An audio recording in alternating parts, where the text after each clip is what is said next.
May bago tayong bida dito sa Pilipinas. At ang pinag-uusapan natin ay hindi macho na bida na nakasanayan natin sa pagpapanood natin ng mga pelikula. Ito ay tunay na buhay na bida. At itong bida na to ay nakasalamin at medyo payat. At pag tinignan mo, hindi mo akalain na bida siya talaga. Ang pinag-uusapan natin ngayon ay si General Nicolas Torre III. At sa mga may hindi alam kung sino siya, ayan, ito siya.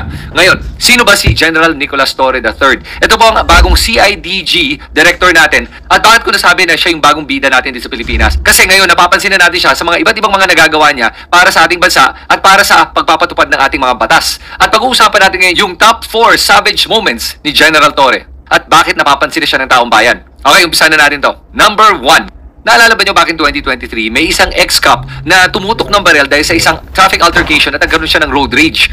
At pagkatapos ng traffic altercation na to, ay imbis na huliin siya, binigyan pa siya ng presscon ng ating mga kapulisan. Ang in-charge ng presscon na yon ay yung dating QCPD chief na si Nicolas Torre. At nagalit ang ating mga netizens nung nakita nila tong presscon na to. Yung isang ex-cop na nanutok ng baril, siya pa yung binigyan ng presscon na parang siya pa yung naging biktima. At napahiya si QCPD chief Nicolas Torre dito sa insidenteng to. Pero bakit ito naging unang savage moment natin ni General Nicolas Torre? Dahil po, imbis na pinanindigan niya at pinaglaban niya yung pagkakamali niya sa paggagawa ng presscon, ginawa niya ay nag-resign siya bilang QCPD chief. Kaya savage moment to. Dahil para sa isang namumuno sa atin, kakaiba yung ginawa niya sa pagre-resign niya. Kasi kadalasan ng ating mga politiko o mga ibang namumuno sa atin, ang ginagawa nila ay paninindigan pa nila yung mali at magmamatigas pa sila at hindi sila magbibitaw sa pwesto. Marami tayong kilalang gano'n, di ba?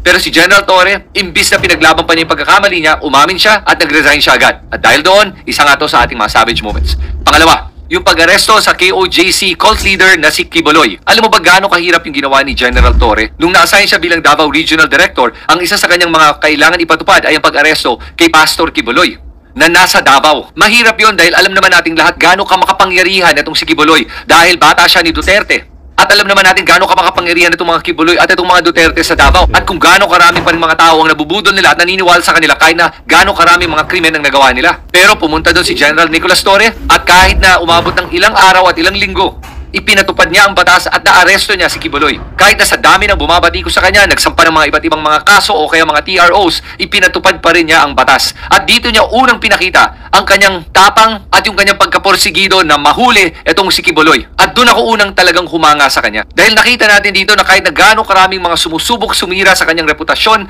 at magkalat ng kung ano-anong mga fake news tungkol sa kanya at sa kanyang operasyon, pinagpatuloy pa rin niya yung pagpapatupad ng ating batas at naaresto si Quiboloy. Number 3, nagsampa siya ng kaso laban sa ating ex-president na si Rodrigo Duterte for sedition dahil sa kanyang pagbabanta sa buhay ng ating mga senador.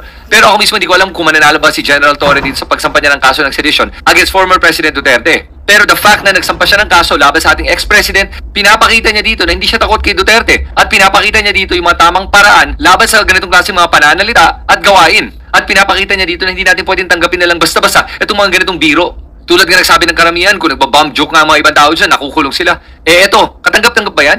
Na nagjo-joke ka about killing senators? Pero para sa akin, siguro dapat yung talagang ginawa ni General Torre ay nagsampa ng kaso ng sedition laban kay Duterte dun sa mga ibang ginawa niyang totoong seditious. Yung pag-meet niya with the retired generals, yung mga panawagan niya sa ating military at sa police na pumili na kung kanino ba sila talaga pumapanig, at yung nananawagan siya na huwag na suportahan itong presidente natin. Yan po ang tunay na seditious statements. Nakapagtataka nga na ang NBI at DOJ ay wala pang ginagawa tungkol dito na sinabi naman nila, aaksyon na nila. Pero at least si General Torre sa kanyang kapasidad ay umaaksyon na laban dito. Kaya hinahangaan ko siya dito. At ang pang-apat na kanyang savage moment ay itong pagsampa niya ng kaso ng libel sa mga nangangalat ng fake news at propaganda na itong mga trolls ni Duterte. At grabe naman kasi itong ginawa ng mga trolls ni Duterte. Itong troll na to, pinagkalat niya na may sakit daw si General Torre. Ang lakas ng loob na itong mga to para magkalat ng mga ganitong klaseng mga fake news. Kaya nakikita mo na malisyoso talaga itong mga to at may masamang intensyon talaga sila. At tama talaga na kinasuhan to ni General Torre. Kaya nakakatawa talaga itong mga DDS troll na to no, pag pinapakinggan mo yung mga sinasabi nila. Alam mo, kabaliktaran talaga yung mga sinasabi nila. Lahat ng sinasabi nila ay what we call gaslighting. Kung baga kung ano sila o kaya yung tao na dinedepensahan nila, binabato nila lahat yun dun sa kalaban nila. Dito sa ginawa nitong troll na to, pinapalabas niya na si General Torre ay berdugo, mamamatay tao, bastos, at gusto siyang patayin. Pero kung tinignan mo lahat ng pagka-describe niya at mga sinabi niya, sino ba talaga tinutukoy niya? Si General Torre ba? O kaya yung kanyang amo na si Duterte?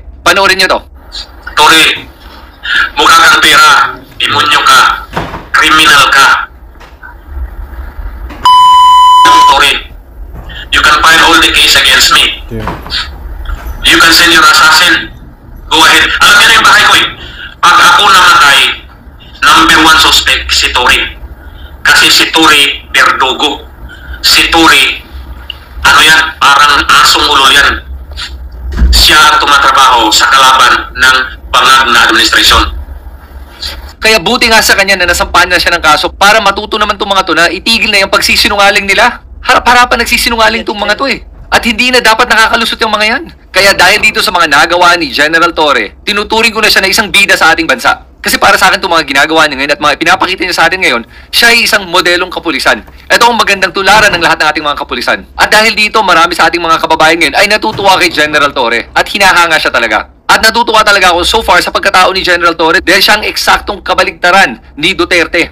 Paano? Tingnan nga natin. Unang-una, respectful siya, mahinahon at kalmado. Pangalawa, hindi siya nagmumura at hindi siya bastos. Pangatlo, sumusunod siya sa batas. At lahat ng kilos niya ay ayon sa batas at sa pagpapatupad ng batas. Pangapat, marunong siya mag-artikulo ng kanyang mga iniisip at kanyang mga gawain. Panlima, may integridad siya at matapang siya. Kumpara naman kay Duterte, isang tao na hindi marunong rumespeto ng kahit sino. Bastos talaga. Lahat na lang binabastos ni Duterte. Ang mga kababaihan, ang kanyang mga kalaban, ang Diyos, ang Pope, at kahit sino man. Lahat na lang babastusin niya. Pangalawa, mapagmura siya. Grabe ang hilig niya magmura. Ang hilig niya magbiro tungkol sa panggagahasa ng ating mga kababaihan. Ang hilig niya magbiro sa pagpapatay ng mga tao. Lagi na lang biro. Lagi na lang pagpapatay at panggagahasa ang iniisip niya. Anong klaseng tao ang ganyan mag-isip? Hindi na nasa tamang isip ang ganyang klaseng tao. Pangatlo, lumalabag siya sa batas. Lahat ng kilos ni Duterte ay labag sa batas. Yung pagpapatay ng ating mga kababayan ay labag sa batas. Yung pagpaplanta niya ng ebidensya na mahilig siya doon ay labag sa batas. Yung pag-iimbento niya ng kahit na anong mga kwento na gusto niya para ipahuli at parusahan ng kanyang mga kalaban ay napakalala. Sunod naman, hindi siya marunong mag-artikulo ng kanyang mga iniisip. Alam mo paano natin malalaman yun? Dahil pag pinakinggan mo si Duterte, panay pagmumura na lang at iniisip na lang niya sa lahat ng mga problema ay patayin ang problema, patayin ang tao. Palagi na lang patayan dito, patayan doon. Kaya nagtataka nga ako kung bakit mayroon pang mga sumusuporta sa kanya eh. Yan ba ang klaseng liderato na gusto natin? Basta patayin na lang ng patayin ng tao. Kung sino gusto niyang patayin, papatayin niya. Kahit na walang kasalanan yung tao, basta galit siya doon, papatayin na lang niya. Yan ba ang gusto niyong liderato? Anong klase kayong Pilipino? Anong klase kayong tao na sinusuportahan niya yan? O, ito pa. Walang integridad. Alam mo, ang tao tulad ni Duterte ay wala talagang integridad. Bakit ko nasabi yun? Isipin mo na lang, lagi na lang siya nangahamon, pero pag tinatanggap yung hamon niya, umaatras siya. Lagi na lang siya nagbabanggit ng kung ano-ano, pero kung sa kanya nakaharap yung mga pambabatikos, hindi niya kayang depensahan sarili niya. Ang panlaban na lang niya ay pumatay. Yun na lang lagi. Kaya ito ay isang taong walang integridad. At huling pinagkaiba ni Torre kay Duterte. Kung si Torre ay matapang, si Duterte naman ay duwag. Alam mo ba kung paano mo malalaman ng isang taong duwag? Ang duwag ay hindi lumalaban ng patas. Ang duwag ay nang-aapi lang ng mga kaya niyang apihin. Ang duwag hindi kayang tumapat sa mga kayang lumaban sa kanya. Kaya si Duterte duwag dahil kung may nahaharap siya na may laban sa kanya, umaatras siya lagi.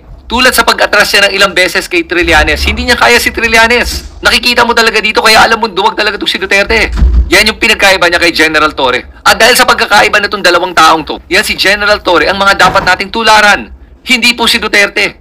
At ang masasabi ko lang kay General Torre, sana ipagpatuloy niyo po itong mga ginagawa niyo at yung mga pinaninindigan niyo at mga pinaglalaban niyo. So far, so good. At sana magkaroon pa tayo ng mas maraming mga kapulisan na katulad ni General Torre. At sa mga nanonood ng video na to, be like Torre, not like Duterte. Welcome to Team Sam TV, your channel for the latest news updates. Here, we break down the biggest stories from around the globe, covering everything from breaking news to politics. Whether you want to stay informed or just catch up on what's happening, we've got you covered. So, don't forget to subscribe and hit that notification bell so you never miss out on the latest news. Join the Team Sam TV family, and let's explore the world together, one update at a time.